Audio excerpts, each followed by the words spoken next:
A pleasant good night. Today we're just going to do a little demonstration on the Nissan vehicles. It works similar on almost all Nissan vehicles to check the instrument cluster. Right, so there's a self-diagnostic or self-diagnosis on Nissan vehicles to check the instrument cluster to make sure that the gauge is working. So this will help when you're troubleshooting to make sure that your cluster working, so you could further rule out your cluster as a problem. One of the things with the Nissan vehicles, vehicle speed comes from in some instances, comes from the instrument cluster. So the VSS or the speed sensor from the transmission goes to the instrument cluster, and then the signal from the cluster goes to the ECU, and the ECU, that's how the ECU determines the speed. In some instances, it also gets speed information from the ABS as well as the transmission. Right, so the self-test is simple. So this button here, this knob that you normally press to change the odometer, the trip screen on your odometer, with the key in the off position, you're pressing this knob here for the odometer. You're turning on the ignition, so you wait until all the lights and things come up, and then you're pressing 1, 2, 3 within 4 seconds. Right, so let me do it over. Press and hold, turn on the key, lights on, 1, 2, 3.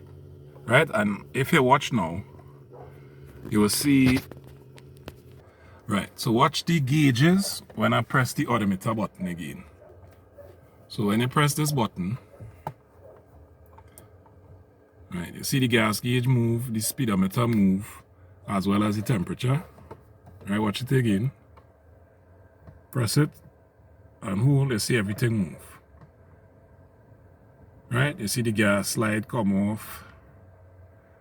So the cluster working. That's how you can test your cluster. And to exit, you just turn off the ignition.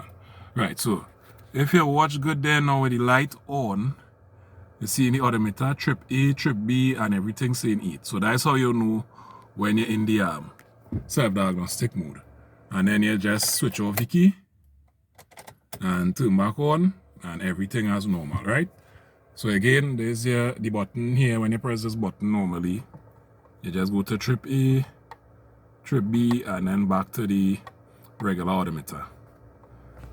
So the car off, so it cool, almost 3/4 tank of gas, and be stationary, so no speed data.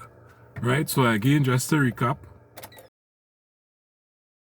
when the ignition come on, you have 4 seconds within to press it 3 times rapidly. Right, so press and hold, ignition on, 1, 2, 3. Right? Right, so we press and we see everything moving. So I'm going to do it again without waiting. The press and hold, turn the ignition on, 1, 2, 3. And we're in the mode. Once you see everything light up, trip A, trip B, right, so again we press and everything moving. Right, we press in and we see everything moving. Gas gauge moving, speedometer working, instrument cluster working. So if that's happening and you're driving and your speedometer, if you have a tachometer and your tachometer not registering or not reading correctly, well then I mean you need to check the signal that coming into the cluster, because the cluster itself functioning. And yeah, that is it.